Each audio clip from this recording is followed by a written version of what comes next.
tous, bienvenue. Vous êtes sur la nouvelle radio, la nouvelle web radio des francophones d'Israël, des Israéliens, bien sûr, parlant français. Vous pouvez voir le logo juste là, Studio Kalita. Et si vous voulez écouter nos émissions, vous pouvez taper www.studiokalita.com. Vous avez le droit de liker, de partager et de commenter. Voilà, si ça vous a plu, si vous avez d'autres questions, si vous avez envie qu'on aborde d'autres sujets, voilà, on est à votre disposition parce que Studio Kalita, ça veut être une radio de partage, une radio de dialogue où chacun apporte à l'autre. C'est notre but en tout cas. Mais pour l'heure, je suis avec Pinchas Benbol. Bonjour Pinchas. Bonjour Cathy. On ne peut pas tout cacher parce qu'en fait, on vous voit déjà à l'image. Donc, il n'y a pas d'effet de surprise, mais bon, au moins... J'ai pas pris ça en compte. Hein. On va pas tout vous dire. Donc évidemment, nous sommes filmés. Donc Pinchas Benbol, vous êtes courtier en crédit. Exact. Voilà. Et vous êtes spécialiste, comme on dit, de la mashkenta, du crédit immobilier. Si vous avez raté, vous qui nous écoutez, les émissions précédentes, on a parlé de qu'est-ce que c'est que la mashkenta, comment on peut choisir son...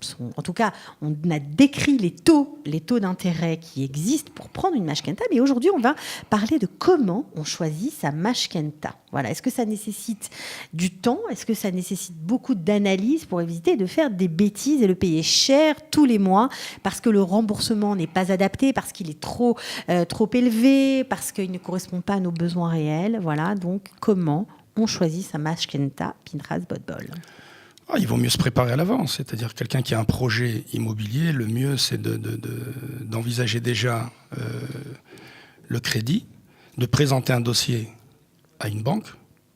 Donc les gens peuvent le faire seuls ou en passant par un conseiller, par un courtier en crédit.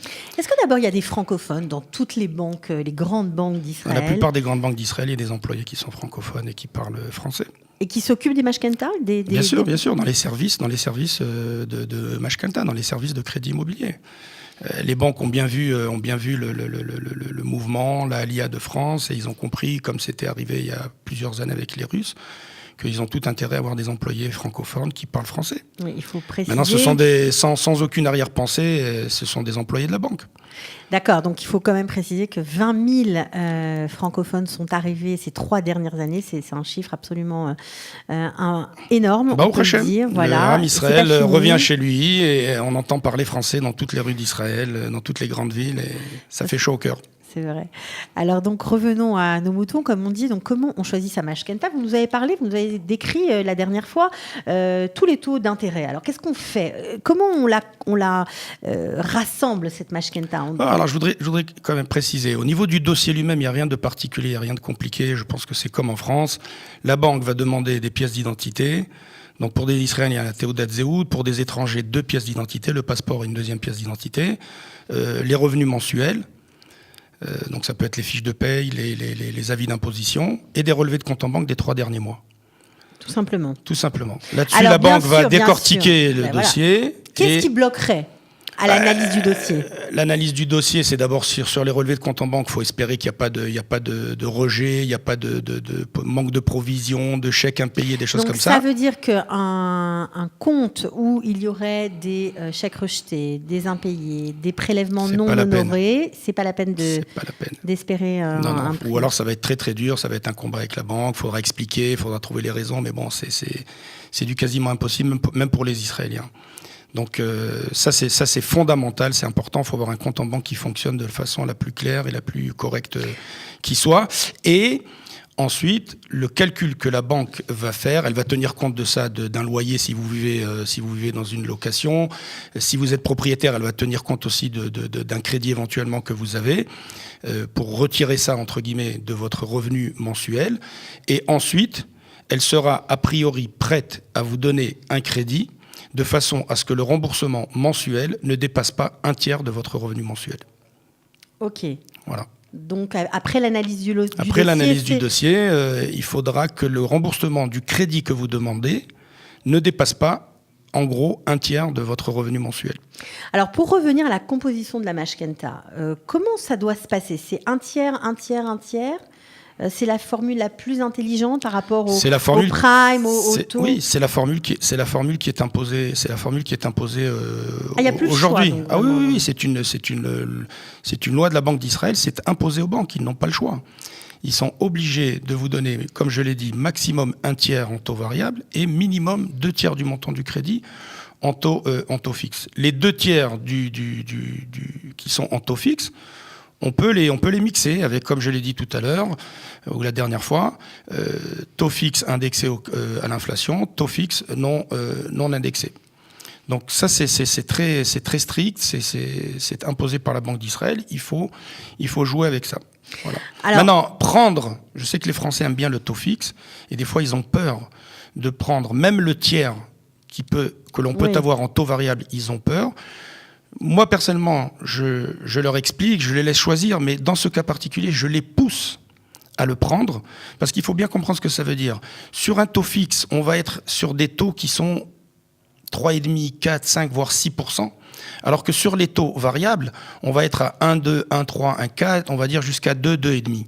Donc la marge entre les deux formules, elle est très importante, elle est énorme. Alors autant profiter du taux variable. C'est un risque mesuré parce que ce n'est qu'un tiers. D'abord, c'est un tiers de la totalité du crédit. Deuxièmement, la marge, elle est quand même, la différence entre les taux, elle est importante. Donc autant profiter du taux variable. Et comme c'est une formule avec remboursement anticipé sans pénalité, si jamais ce taux variable, il était amené, entre guillemets, à s'exciter, à monter, on va à la banque et on fait un rachat de crédit, on le fait passer sur une autre formule, qui sera plus calme, plus tranquille. En attendant, profitez de cette formule. Donc, comme vous le savez, vous êtes en Israël au pays des miracles, donc il y a toujours des solutions dans ce pays. Voilà. Presque toujours, on va dire. Voilà. Donc, avoir recours à un courtier en assurance, un courtier en crédit, quelqu'un qui est spécialiste, un conseiller financier, parfois aussi, ça peut aider à débloquer les choses. Et qui va travailler de façon tout à fait indépendante, parce que contrairement à ce qui se passe en Europe, aux États-Unis, au Canada, en Australie ou ailleurs, nous ne sommes pas rémunérés par les banques. C'est interdit par la Banque d'Israël. Les banques ne nous donnent absolument rien. On est rémunéré uniquement par le client, donc on se doit entièrement au client. Et donc il n'y a pas de double casquette. Il n'y a pas de double casquette, il n'y a pas de double intérêt. Et voilà. Dans mon cas particulier, je suis connu pour être un petit peu tendu lorsque je m'occupe d'un dossier de crédit, mais c'est parce que je veux faire le mieux possible et le maximum pour mes clients. Okay. Voilà. Alors justement, est-ce qu'il y a parce que vous connaissez bien les banques, est-ce qu'il y a des banques qui sont plus, on va dire, plus à même de donner des prêts plus facilement aux Français? Pourquoi pas? Alors, il y a des banques qui sont plus souples que d'autres.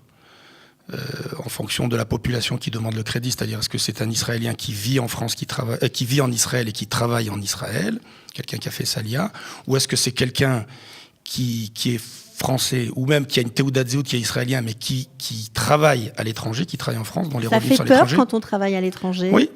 Et qu'on vit ici. Parce que les banques ont l'impression de moins dominer, alors que quelqu'un qui vit ici, qui a ses salaires ici, les banques ont l'impression de plus dominer le client, de pouvoir le retrouver s'il y a un problème, de pouvoir faire appel à lui s'il y a une irrégularité sur le compte ou sur le remboursement plus rapidement, alors que quelqu'un qui vit à l'étranger, il faut le rechercher, etc. Alors donc justement, pour les Olim Hadashim qui viennent d'arriver, les nouveaux immigrants qui arrivent, qui ont trouvé un travail, qui ont un salaire et qui veulent vite acheter un bien, puisque l'immobilier, on le sait, ne cesse d'augmenter. On attend toujours la baisse, mais bon, apparemment, elle a du mal à arriver. Ils préfèrent assurer leurs arrières et acheter tout de suite un bien. S'ils travaillent depuis 3 mois, 4 mois, est-ce qu'ils sont des candidats sérieux pour une banque ou est-ce que 3-4 mois, ça risque d'être un petit peu juste, mais on peut s'arranger. On peut s'arranger pour que la banque. Ça s'arrange toujours, c'est formidable. On peut s'arranger pour que la banque tienne compte des revenus passés de France, de l'étranger. Donc ça peut passer. De l'année passée. Ça peut, c'est pas forcément un frein. Voilà. Il y a toujours des possibilités Welcome to Israël. De faire passer le dossier, de trouver les solutions. Ça dépend des banques, ça dépend des contacts qu'on a avec les banques, ça dépend des agences, ça dépend des employés des banques avec lesquels on travaille. Ils ne peuvent rien faire qui soit irrégulier, c'est impossible. Mais la connaissance de l'employé de la banque, le contact qu'on a avec eux, Ça peut parfois aider. Il y a toutes sortes de solutions que l'on peut trouver grâce à des employés qui sont prêts à aider. Des fois, ça passe par le directeur de l'agence, des fois, ça passe directement par l'employé. Il y a beaucoup de possibilités d'avancer, de trouver des solutions et de pouvoir aider les gens. Alors, justement, quand on prend une Mashkenta, il y a l'histoire de la durée, d'accord, le prêt immobilier. Alors, qu'est-ce qui est mieux, de prendre sur 15 ans, sur 10 ans, sur 30 ans? Qu'est-ce que vous conseillez? Ça va dépendre de la capacité de remboursement du client. Si quelqu'un il demande un crédit sur 15 ans et que d'après la banque, il n'a pas la capacité de remboursement au niveau mensuel, la banque va lui imposer ou lui dire « moi je te donne un accord, mais sur 20 ans, sur 25 ans, sur 30 ans ». Donc ça ne dépend pas toujours du client, ça dépend de sa capacité de remboursement. Maintenant, c'est évident que plus la durée est courte, et moins sur la totalité du crédit, vous allez payer d'intérêt à la banque. Plus le crédit il est long, et plus vous payez des intérêts aux banques. Alors là, il y a une autre dimension qui peut intervenir, c'est que si la situation économique, salaire du client, elle s'améliore au fur et à mesure du temps, ça peut être intéressant, ça peut être intelligent de renégocier le crédit, c'est important de le prendre dire. Sur une durée plus courte, et à ce moment-là, vous allez gagner au niveau des intérêts que vous avez payés à la banque sur la totalité du crédit. Oui, il faut bien préciser qu'en Israël, les choses ne sont pas figées. On est toujours à temps de retourner voir les banques, de renégocier, de reparler, de réévaluer sa situation. Si on a eu un certain taux et que les taux ont baissé, ça peut être le cas de renégocier avec la banque un crédit. Alors justement, lorsque on doit prendre un prêt immobilier, on a dit dans une précédente émission qu'il fallait un apport de 30%. Est-ce qu'il y a, quand on veut absolument acheter un bien, mais qu'on n'a pas cet apport. Oui, quand c'est un bien unique. Quand on n'a pas cet apport, est-ce qu'il y a moyen de faire un prêt, on va dire, à la consommation, de l'apporter en apport à la banque? Vous pensez bien que la Banque d'Israël, elle a pensé à ces solutions, et normalement, elle interdit aux banques de compléter par des crédits à la consommation, par des crédits privés. C'est pas possible. Maintenant, je le répète, sans rentrer dans les détails, il y a des solutions. Il est bien, mais il ne va pas tout nous dire aujourd'hui. Voilà. C'est ça le problème. Nous, on veut vos secrets. On veut les recettes de cuisine. Il y a éventuellement des solutions. Ça va dépendre beaucoup du client. Ça va dépendre beaucoup du client, de sa situation financière. Voilà. Alors, je peux pas rentrer trop dans les détails, mais il y a éventuellement, je vais être prudent, il y a éventuellement des solutions, parce que je ne peux pas le promettre à tout le monde. C'est du cas par cas, quoi. C'est du cas par cas, mais il y a éventuellement des solutions. Et comme je vous l'ai dit, la solution classique, mais elle n'est pas évidente, c'est où le client possède déjà un bien sur lequel il n'a pas de crédit ou sur lequel il a un solde de crédit très bas. Donc sur ce bien qu'il possède déjà, la banque sera d'accord de lui donner 50%. Ou alors, quelqu'un de proche de la famille, les parents, un frère, une sœur qui possèdent un appartement et qui sont d'accord de l'hypothéquer à la banque pour que celui qui achète l'appartement, leur frère, leur sœur, leurs parents, puissent avoir un pourcentage de financement plus élevé que celui auquel ils ont droit. Ok. Et le problème des garants, on n'en a pas parlé. Est-ce qu'ils exigent parfois des garants ? Les garants, ça peut être la solution par rapport à ceux qui n'ont pas des revenus suffisants, stables, qui permettent à la banque d'être tranquille. Ça peut être le cas de jeunes couples, ça peut être le cas d'un havraire qui étudie au collège.